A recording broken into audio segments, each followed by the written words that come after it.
السلام عليكم ورحمة الله وتعالى وبركاته.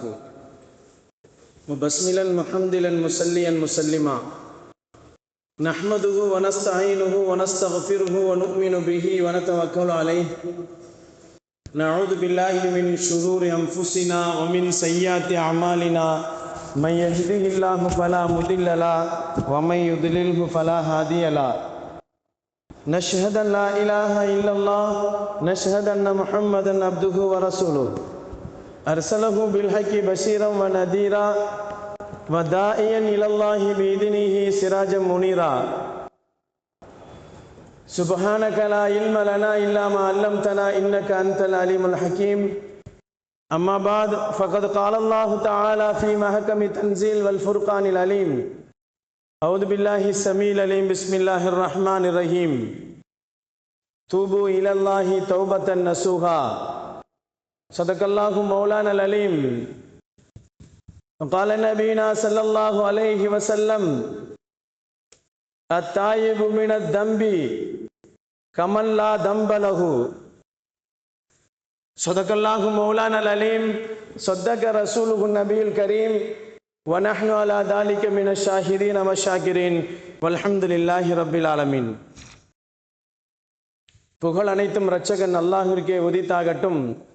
பூமான் நபி ஸல்லல்லாஹு அலைஹி வஸல்லம் அவர்களின் மீதும் அருமைநாயகம் ஸல்லல்லாஹு அலைஹி வஸல்லம் அவர்களின் குடும்பத்தார்கள் மீதும் பெருமானார் ஸல்லல்லாஹு அலைஹி வஸல்லம் அவர்களின் தோழர்கள் சஹாபாக்களின் மீதும் தாபீன்கள் மீதும் தபா தாபீன்கள் மீதும் நல்லவர்கள் நாதாக்கள் நம் அனைவர்கள் மீதும் அல்லாஹுவின் கருணையும் சாந்தியும் சமாதானமும் என்றென்றும் நின்று நிலவட்டுமாகுக. கண்ணியத்திற்குரியவர்களே, அல்லாஹுவின் நல்லடியார்களே, ரமலான் மாதம் 2வது வெள்ளிக்கிழமையிலே நாம் வீற்றிருக்கிறோம்.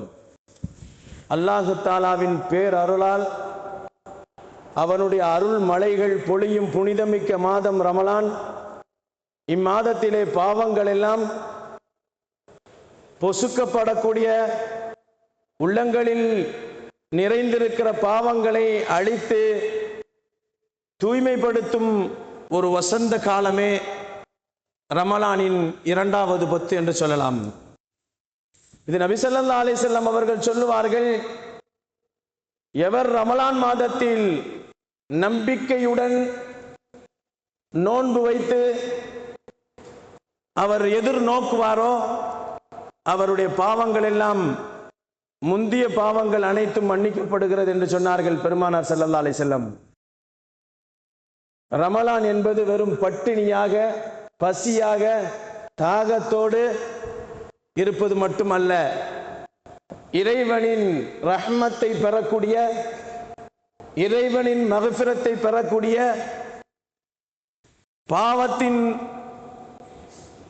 பாவ மன்னிப்பினுடைய வாசல்கள் தட்டப்படக்கூடிய, அந்த நேரத்தில் திறக்கப்படக்கூடிய வாய்ப்பு மிகுந்த மாதம் என்பதை பெருமானார் ஸல்லல்லாஹு அலைஹி வஸல்லம் சொல்லுவார்கள். ஓயாது பாவத்திலேயே நாம் வாழ்ந்து கொண்டிருக்கக்கூடிய, உள்ளங்கள் இருண்டு போன, பாவங்களின் கரைகளால் உள்ளங்கள் இருண்டு போன அந்த இதயங்களை அல்லாஹ் அவனின் பக்கம் நெருக்கமாக்கி பாவங்களை எல்லாம் மன்னிக்கக்கூடிய ஒரு அருள்கொடை மாதம் தான் ரமலானுடைய மாதம் என்று சொல்லப்படுகிறது.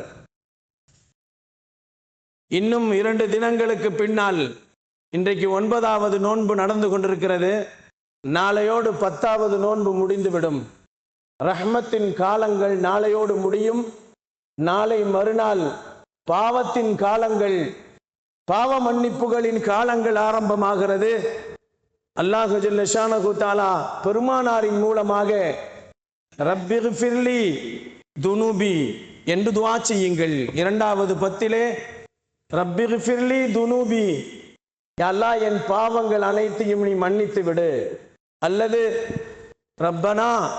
ரப்பனக்ஃபிர் லனா துனூபனா வ கதாயானா குல்லஹா யா ரப்பல் ஆலமீன், யா அல்லாஹ் என்னுடைய பாவங்கள் அனைத்தையும், என்னுடைய சிறிய பெரிய பாவங்கள் அனைத்தையும் நீ மன்னித்து விடுவாயாக என்று துஆ செய்யுங்கள். அல்லாஹும்ம ஃபிர்லி என்று துஆ செய்து கொண்டிருங்கள் என்று பெருமானார் ஸல்லல்லாஹு அலைஹி வஸல்லம் அவர்கள் பாவ மன்னிப்பு தேடுவதற்காக வேண்டி ரமலானிலே 2வது பத்து நமக்கு கொடுக்கப்பட்டிருக்கிறது. அன்பிற்கினியவர்களே, அல்லாஹுவின் நல்லடியார்களே, அல்லாஹு ஜல்லஷானஹு தஆலா உலகத்திலே நபிமார்களை தவிர மற்ற எல்லோரும் பாவம் செய்யக்கூடியவர்கள். நபிமார்கள் மட்டும்தான் மாசூமீன்கள். பாவத்தை கூட நினைக்காத, பாவத்தை கூட செய்யாத மனிதர்களிலே நபிமார்கள் மட்டும்தான் மாசூமீன்கள், பாவம் செய்யப்படாதவர்கள், பாவத்தை விட்டு மன்னிக்கப்பட்டவர்கள் என்பதாக அல்லாஹ் சொல்லுகிறான். உலகிலே எல்லோரும் பாவம் செய்தவர்கள் தான். குல்லு பனி ஆதம ஹத்தாஉன். ஆதம் அலைஹிஸ்ஸலாம் அவர்களின் பிச்சலங்கள் அனைவர்களும் பாவிகள் தான், பாவம் செய்யக்கூடியவர்கள் தான்.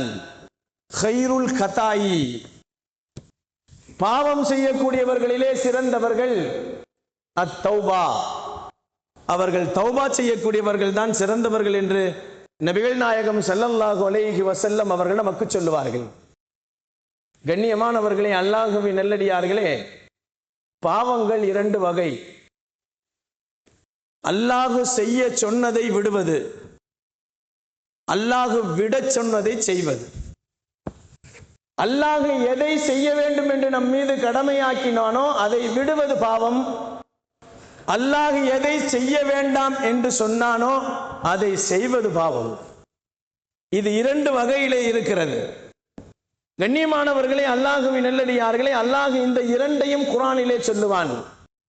இப்லீஸ் இருக்கிறான் அல்லவா, ஷைத்தான், அல்லாஹ் செய்ய சொன்னதை விட்டான். ஆதம் அலைஹிஸ்ஸலாம் அவர்களுக்கு கண்ணியம் செய்து நீ சஜிதா செய்ய வேண்டும் என்று சொன்னான். அவன் செய்யவில்லை. ஆதம் அலைஹிஸ்ஸலாம் அவர்களை செய்ய வேண்டாம் என்று சொன்னான். கோதுமை கனியை நீங்கள் திங்க வேண்டாம் என்று அல்லாஹ் தடை செய்தான். செய்ய வேண்டாம் என்று சொன்னதை ஆதம் அலைஹிஸ்ஸலாம் செய்தார்கள். செய் என்று சொன்னதை செய்யாமல் விட்டான் ஷைத்தான். கண்ணியமானவர்களே, அல்லாஹுவின் நல்லடியார்களே, அதனால் இரண்டு பேர்களும் பாவியாகி விட்டார்கள். அல்லாஹு ஜல்லஷானஹு தஆலா விட சொன்னதை செய்தவர்களா அல்லது செய்ய சொன்னதை விட்டவர்களா, இதில் இரண்டு பேர்களில் யார் கொடுமையான பாவி என்று பார்க்குகின்ற நேரத்திலே, கண்ணியமானவர்களே, அல்லாஹுவின் நல்லடியார்களே, பாவம் என்பது அல்லாஹு ஜல்லஷானஹு தஆலா செய்ய சொல்லுகிறான் அல்லவா, அல்லாஹு செய்ய சொன்னதை விட சொன்னதை விட செய்வதை செய்ய வேண்டும் என்று சொன்னதை அவன் பெரும் பாவம் என்று சொன்னார்கள் பெருமான் ஸல்லல்லாஹு அலைஹி வஸல்லம். இந்த இரண்டிலேயே எது பெரிய பாவம் என்று சொன்னால், அல்லாஹு சொன்னதை விடுவது பெரும் பாவம். விட சொன்னதை கூட அல்லாஹ் மன்னித்து விடுவான். ஆனால் அதே போன்று அல்லாஹ் இன்னும் பாவங்களை பலவிதமாக பிரிக்கிறான். பாவம் என்பது அடியார்களை சார்ந்திருக்கிறது, பாவம் என்பது அல்லாஹுவை சார்ந்திருக்கிறது. அல்லாஹுவை சார்ந்த பாவம் பெரியதா, அடியார்களை சார்ந்த பாவங்கள் பெரியதா என்று பார்க்கின்ற நேரத்திலே, அல்லாஹுவை சார்ந்த பாவங்களை ஒரு கணம் அல்லாஹ் மன்னித்து விடுவான். ஆனால் அடியார்களை சார்ந்த பாவங்களாக இருந்தால் அந்த அடியான் மன்னிக்காமல் அல்லாஹ் மன்னிக்க மாட்டான். ஆகையால் அடியார்கள் சார்ந்த பாவங்கள் தான் மிகப்பெரிய பாவம் என்று சொன்னார்கள் பெருமானார் ஸல்லல்லாஹு அலைஹி வஸல்லம். கண்ணியத்திற்குரியவர்களே, அல்லாஹுவின் நல்லடியார்களே, பாவம் இன்னும் இரண்டு வகை இருக்கிறது. உறுப்புகள் சார்ந்த பாவங்கள், உள்ளம் சார்ந்த பாவங்கள். பாவங்களை பலவிதங்களாக பிரித்து கொண்டே போகலாம். உறுப்புகளால் செய்த பாவங்கள், உள்ளங்களால் செய்த பாவங்கள். இது எப்படி விளங்குவது என்று சொன்னால், உறுப்புகளால் செய்த பாவங்கள் என்று சொன்னால், ஆதம் அலைஹிஸ்ஸலாம் அவர்களை அல்லாஹ் அந்த கோதுமை கனியை தின்ன வேண்டாம் என்று சொன்னான். அவர்கள் கையால் எடுத்து சாப்பிட்டார்கள். உறுப்பால் செய்த பாவம் அது. இப்லீஸ் இருக்கிறான் அல்லவா, அல்லாஹ் சொன்னான் ஆதமுக்கு சஜிதா செய்யுங்கள் என்று சொன்னான். ஆனால் அவன் சொன்னான், ஹலக்தனி மின் நாரின் வ ஹலக்தஹு மின் தீனின். ஆதம் அலைஹிஸ்ஸலாம் அவர்களை மண்ணால் நீ படைத்திருக்கிறாய், நான் நெருப்பால் படைக்கப்பட்டிருக்கிறேன். எப்படி மண்ணால் படைத்தவனை நான் வணங்க வேண்டும், அவர்களுக்கு கண்ணியம் செலுத்த வேண்டும் என்று அவன் உள்ளத்தால் பாவம் செய்தான். அவனும் பாவியாகி விட்டான். இதிலே எது மிகப்பெரிய பாவம் என்று சொன்னால், நபிகள் நாயகம் ஸல்லல்லாஹு அலைஹி வஸல்லம் சொல்லுவார்கள், உள்ளம் சார்ந்த பாவம் செய்வதுதான் மிகப்பெரிய பாவம் என்று சொல்லுவார்கள். கண்ணியமானவர்களே, அல்லாஹ்வின் நல்லடியார்களே, ஆக மனிதர்கள் எப்படி வேண்டுமானாலும் பாவம் செய்வார்கள். அவர்கள் மனிதர்கள் செய்யக்கூடிய பாவங்கள் உறுப்புகளால் சார்ந்த பாவங்கள் செய்வார்கள், உள்ளங்களில் சார்ந்த பாவங்களை செய்வார்கள். அவர்கள் மனிதர்களுக்கு சார்ந்த பாவங்கள், அடியார்கள் சார்ந்த பாவங்கள், அல்லாஹ் சார்ந்த பாவங்கள் செய்வார்கள். அல்லாஹ் விட சொன்னதை செய்வார்கள், அதுவும் பாவம்தான். அல்லாஹ் செய்ய சொன்னதை விடுவார்கள். இப்படி பல வகையாக மனிதர்கள் பாவங்களை செய்து கொண்டே இருப்பார்கள். முஃபஸ்ஸிரீன்கள் ஹதீசுகளிலே தஃப்சீரிலே முஃபஸ்ஸிரீன்கள் நமக்கு சொல்லுவார்கள், பாவங்கள் இன்னும் பல வகை இருக்கிறது. நேரத்தை கணித்து பாவம் வித்தியாசமாக அமையும். நேரத்தை கணித்து பெரும் பாவமாக மாறும். நிலைமைகளை கணித்து பெரும் பாவங்களாக மாறும். இடத்தை கணித்து பெரும் பாவங்களாக மாறும். கண்ணியமானவர்களே, அல்லாஹ்வின் நல்லடியார்களே, ஒரு மனிதன் ஒரு இடத்தில் செய்யக்கூடிய பாவத்தையும் இன்னொரு இடத்தில் செய்யக்கூடிய பாவத்திற்கும் வித்தியாசம் இருக்கிறது. உதாரணமாக நாம் சொல்ல போனால், விபச்சாரம் செய்வது பெரும் பாவம். விபச்சாரம் செய்வது பெரும் பாவம். இது சாதாரண மனிதனாக இருக்கக்கூடியவன் விபச்சாரம் செய்வது பாவமான காரியம். அதே திருமணம் முடித்தவன் விபச்சாரம் செய்வது மிக கொடுமையான பாவம். அதே சொல்லப்படுகிறது, பக்கத்து வீட்டுக்கார பெண்ணை பலாத்காரம் செய்வது அதைவிட மிக பெரியது. இன்னும் சொன்னார்கள் பெருமான் ஸல்லல்லாஹு அலைஹி வஸல்லம், அதிலேயும் சொந்தக்காரங்களை விபச்சாரம் செய்வது அதைவிட பெரும் பாவம் என்று சொன்னார்கள். இன்னும் பெருமானார் அடுத்தபடி எடுத்து சொன்னார்கள், மகரமானவர்கள் திருமணம் முடிப்பது ஹராமானவர்களை விபச்சாரம் செய்வது அதைவிட கொடுமையான பாவம் என்று சொன்னார்கள். கண்ணியமானவர்களே, இடங்கள் மாற மாற பாவங்கள் மாறும். அதே போன்றுதான் நிலைமைகளை கவனித்தும் நேரத்தை கவனித்தும் பாவங்கள் மாறிக்கொண்டே போகும் என்பதை பெருமானார் ஸல்லல்லாஹு அலைஹி வஸல்லம் நமக்கு சொல்லுவார்கள். இடங்கள் பாருங்கள், வெளியிலே பாவம் செய்தால் அது சாதாரண பாவமாக கருதப்படும். பள்ளிவாசலுக்குள்ளே பாவம் செய்தால், வெளியிலே பாவம் செய்கிறான், சாதாரண பாவம் தான். பள்ளிக்குள்ளே பாவம் செய்தால் பெரும் பாவம் அது. உதாரணமாக சொல்ல வேண்டும் என்று சொன்னால், நம் வீடுகளிலே பாவம் செய்வதற்கும் பள்ளியிலே செய்வதற்கும் வித்தியாசம் இருக்கிறது. நம் ஊர் பள்ளியிலே பாவம் செய்வதற்கும், மக்காவிலே பாவம் செய்வதற்கும், மதீனாவிலே பாவம் செய்வதற்கும், பைத்துல் முகத்தஸிலே பாவம் செய்வதற்கும் வித்தியாசம் இருக்கிறது. நம்ம ஜும்மா பள்ளி வாசலிலே ஒரு பாவம் செய்தால் 500 மடங்கு தண்டனை. மக்காவிலே ஒரு பாவம் செய்தால் 1,00,000 முறை அவன் பாவம் செய்ததுக்கு உண்டான தண்டனை அவனுக்கு எழுதப்படும். மதீனாவிலே 50,000 பாவங்கள் செய்ததற்கு அவனுக்கு எழுதப்படும்.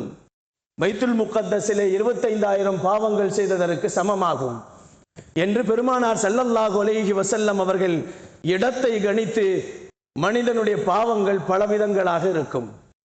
நேரங்களை கணித்து பலவிதங்களாக மாறும். நேரங்களை கணித்து பல பாவங்கள் பலதாக மாறும். பொய் பேசுவது சாதாரண நேரங்களிலே பாவம் தான். பொய் பேசுவது சாதாரண நேரத்திலே பாவம் தான். திருடுவது சாதாரண நேரங்களிலே பாவம் தான். ஆனால் ரமலான் மாதத்திலே ஒரு மனிதன் பொய் பேசினால் 70 மடங்கு பாவம் என்று எழுதப்படுகிறது. ரமலான் மாதத்திலே ஒரு மனிதன் திருடினால் 70 முறை அவன் திருடிய பாவத்தின் கரைகள் அவன் மீது எழுதப்படுகிறது. இது போன்று அடுக்கிக் கொண்டே போகலாம். ரமலான் மாதம் நேரங்கள் காலங்களை கணித்து பாவங்களும் அதனுடைய தரங்கள் மாறிப்போய் கொண்டே இருக்கும் என்று சொன்னார்கள். இன்றைய காலகட்டங்கள் எல்லா நேரங்களிலும் எல்லா காலங்களிலும் இடங்களை பார்ப்பதில்லை, நேரங்களை பார்ப்பதில்லை, காலங்களை பார்ப்பதில்லை, நிலைமைகளை பார்ப்பதில்லை. ஆனால் பாவங்கள் மட்டும் அதிகரித்து கொண்டே போகிறது. பாவங்கள் மட்டும் அதிகரித்து கொண்டே போகிறது. இந்த பாவங்கள் அதிகரித்து கொண்டு போகிறது அல்லவா, இந்த பாவங்களை விட்டு நாம் எப்போ பரிசுத்தமாக முடியும் என்று பார்க்கின்ற நேரத்திலே நபிகள் நாயகம் ஸல்லல்லாஹு அலைஹி வஸல்லம் அவரிடத்திலே ஒரு சஹாபி வந்து கேட்டார்கள், நாயகமே, அல்லாஹ் என்று நாம் அழைத்தால் அல்லாஹ் நமக்கு என்ன பதில் சொல்லுவான்? நபியே, உங்களை நான் அழைத்தால் நீங்கள் என்ன என்று கேட்கிறீர்கள்? ஒரு தகப்பனிடத்திலே மகன் என்று கூப்பிட்டால் என்னவென்று கேட்கிறான். அல்லாஹுவை ஒரு அடியான் கூப்பிட்டால் அல்லாஹ் என்ன சொல்லுவான் என்று கேட்டார்கள். ஒரு சஹாபி பெருமானார் ஸல்லல்லாஹு அலைஹி வஸல்லம் அவர்களிடத்திலே, ஒரு சாதாரண ஒரு மனிதன் யா அல்லாஹ் என்று சொன்னால் அதற்கு என்ன அல்லாஹ் பதில் சொல்லுவான்? லப்பைக் என்று சொல்லுவான். என்ன அடியானே, என்னை அழைத்தாயா? வந்து விட்டேன் இதோ என்று சொல்லுவாள். ஒரு முஜாஹித் அழைக்கிறான் என்று வைத்துக் கொள்ளுங்கள். ஒரு போராளி அழைக்கிறான். ஒரு போராளி யா அல்லாஹ் என்று அழைக்கிறான், அவனுடைய கஷ்டங்கள் நஷ்டங்களை நினைத்து. அப்பொழுது அல்லாஹ் என்ன பதில் சொல்வான்? நாயகமே என்று கேட்டார்கள். பெருமானார் ஸல்லல்லாஹு அலைஹி வஸல்லம் சொன்னார்கள், அல்லாஹ் லப்பைக் என்று சொல்லுவான். அல்லாஹ் லப்பைக் என்று சொல்லுவான் என்று சொன்னார்கள்.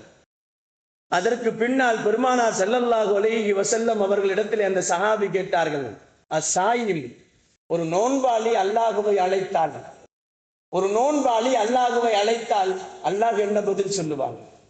பெருமானார் ஸல்லல்லாஹு அலைஹி வஸல்லம் சொன்னார்கள், லப்பைக் என்று சொல்லுவான். அடுத்து பெருமானாரிடத்திலே தொடர்ந்து அந்த கேள்வியை தொடர்ந்து கேட்டார் சஹாபி. ஒரு துறவி வந்து அல்லாஹ்வை கூப்பிடுகிறார்.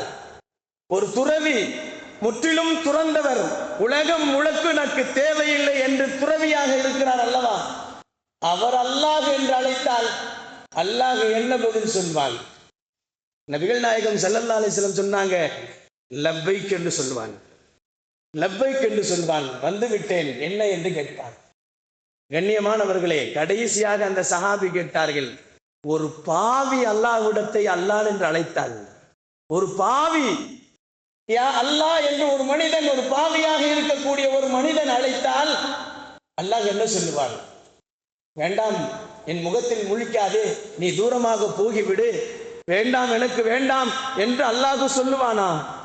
இல்லை, நான் அழைத்ததற்கு பதில் சொல்ல மாட்டானா என்று கேட்கின்ற நேரத்திலே பெருமானார் ஸல்லல்லாஹு அலைஹி வஸல்லம் சொன்னார்கள், இத்துணை பேர்கள் அழைக்கின்ற நேரத்திலே அல்லாஹ் லப்பைக் என்று சொன்ன அந்த அல்லாஹ், பாவியாக இருக்கக்கூடிய ஒரு அடியான் அல்லாஹுவை அழைக்கின்ற நேரத்திலே லப்பைக் லப்பைக் லப்பைக் என்று 3 முறை அவன் சொல்லுவான் என்று நபிகள் நாயகம் ஸல்லல்லாஹு அலைஹி வஸல்லம் சொன்னார்கள். அடியானே, நான் வந்து விட்டேன், உனக்கு என்ன தேவை? அடியானே, நான் வந்து விட்டேன், உனக்கு என்ன தேவை? அடியானே, நான் உன்னிடத்தில் வந்து விட்டேன், என்ன தேவை என்று 3 முறை அவன் அழைப்பான், பதில் கொடுப்பான் என்று சொன்னார்கள் பெருமானார் ஸல்லல்லாஹு அலைஹி வஸல்லம். கண்ணியத்திற்குரியவர்களே, முந்தி அழைத்தவர்கள் எல்லாம் நன்மையை கொண்டு வந்து கொடுப்பதற்காக வேண்டி அழைத்தார்கள். அல்லாஹ், நான் முஜாஹிதா இருக்கிறேன், நான் போராளியாக இருக்கிறேன், நான் அமல் செய்தவனாக இருக்கிறேன், நான் நோன்பாளியாக இருக்கிறேன் என்று தன்னுடைய நன்மைகளை கொண்டு வந்து தான் செய்தவைகளை அல்லாஹ்விடத்திலே கொடுப்பதற்காக வேண்டி அவன் அழைத்தார்கள் அவர்கள் எல்லாம். ஆனால் கடைசியாக அழைத்த அந்த பாவி தன் பாவத்தை அல்லாஹ்விடத்திலே சொல்வதற்காக வேண்டி, பாவத்திலிருந்து மன்னிப்பை கேட்பதற்காக வேண்டி என்னிடத்தில் வந்து அவன் கேட்குகிறான், யா அல்லாஹ் என்று என்னை அழைக்கிறான். அந்த பாவி என்னை அழைக்கின்ற நேரத்திலே அவனுக்கு நான் 3 முறை பதில் சொல்வேன், லப்பைக் லப்பைக் லப்பைக் என்று சொல்லுவேன். கண்ணியத்திற்குரியவர்களே, அல்லாஹுவின் நல்லடியார்களே, அல்லாஹு ஜல்ல ஷானஹு தஆலா அவனுடைய அமல்களை காட்டுவதற்காக வேண்டி வந்தவர்களையும் அல்லாஹ் பரிபூர்ணமாக அழைக்கிறான். ஆனால் அவனுடைய பாவத்தை கழுகுவதற்காக வேண்டி அல்லாஹுவை அழைக்கின்ற அந்த பாவிக்காக வேண்டி அல்லாஹ் 3 முறை பதில் கொடுக்கிறான் என்பதாக பெருமானார் ஸல்லல்லாஹு அலைஹி வஸல்லம் அவர்கள் நமக்கு சொல்லுவார்கள். கண்ணியத்திற்குரியவர்களே, பாவம் நிறைந்து கிடைக்கிறது. பாவங்கள் எல்லா இடங்களிலும் நிறைந்திருக்கிறது. எல்லா மனிதர்களிடத்திலும் சலுகையாக இருக்கிறது. இந்த பாவங்களை சலுகையாக மன்னிக்கப்படக்கூடிய மாதம்தான் ரமலான் மாதத்தின் 2வது 10 என்று சொல்லப்படுகிறது. கண்ணியமானவர்களே, அல்லாஹுவின் நல்லடியார்களே, பாவத்தின் நிலைமைகளை பற்றி தெரிந்தால் தானே, பாவம் எதெல்லாம் பாவம் என்று தெரிந்தால் தானே நாம் அதிலிருந்து வெளிவர முடியும். கண்ணியமானவர்களே, அல்லாஹுவின் நல்லடியார்களே, பாவத்தின் கொடுமைகள் பல இருக்கிறது என்று சொன்னார்கள் பெருமானார் ஸல்லல்லாஹு அலைஹி வஸல்லம். ஒரு மனிதன் பாவம் செய்தால் அல்லாஹுவின் சாபம் இருக்கிறது. ஒரு மனிதன் பாவம் செய்தால் ரசூலின் சாபம் இருக்கிறது. ஒரு மனிதன் பாவம் செய்தால் மலக்குகளின் சாபம் இருக்கிறது என்று சொன்னார்கள் பெருமானார் ஸல்லல்லாஹு அலைஹி வஸல்லம். அல்லாஹுவின் சாபம், கண்ணியத்திற்குரியவர்களை, அல்லாஹுவின் சாபம் இருக்கிறது அல்லவா, 7 தலைமுறைகளை வரை போய் சேர்ந்துவிடும். அல்லாஹு சாபமிட்டால் ஒரு பாவியை, ஒரு பாவம் செய்யக்கூடியவனை அல்லாஹு சபித்தான் என்று சொன்னால் அவனுடைய 7 தலைமுறைகள் வரை அது பாதிக்கும் என்று சொன்னார்கள் பெருமானார் ஸல்லல்லாஹு அலைஹி வஸல்லம்.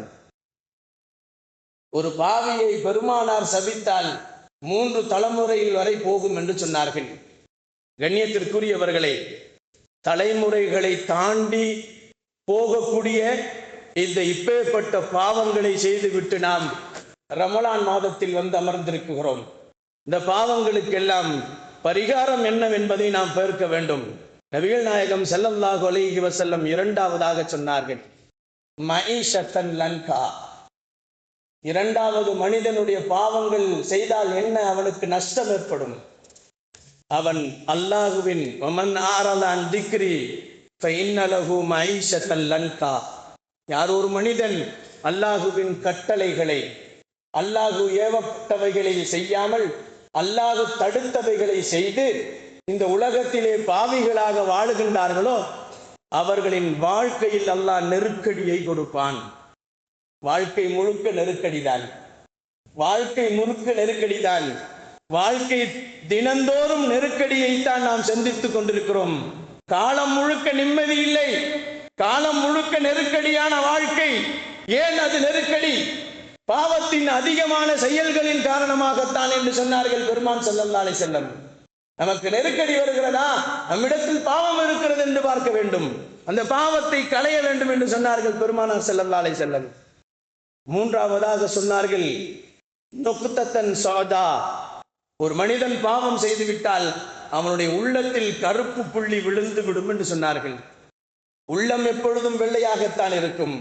அவன் பாவங்கள் செய்து செய்து நிறைய பாவங்கள் செய்வதால் உள்ளம் கருத்து விடும் என்று சொன்னார்கள். நுக்தத்தன் சௌதா, அவனுடைய உள்ளங்கள் கருத்து போகும் என்று சொன்னார்கள் பெருமான் ஸல்லல்லாஹு அலைஹி வஸல்லம். உள்ளம் கருத்து போய்விட்டால் அவனால் நன்மைகள் செய்ய முடியாது, பாவங்களையே செய்து கொண்டிருப்பான்.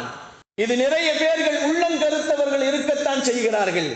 கண்ணியமானவர்களே, அல்லாஹுவின் நல்லடியார்களே, உள்ளம் கருத்து விட்டால் வட்டியை கூட ஹலால் என்று சொல்லுவார்கள், விபச்சாரத்தை கூட ஹலால் என்று சொல்லுவார்கள், ஹராமான விஷயங்களை ஹலால் என்று பேசுவார்கள், ஹலாலான விஷயங்களை பரவாயில்லை என்று பேசுவார்கள்.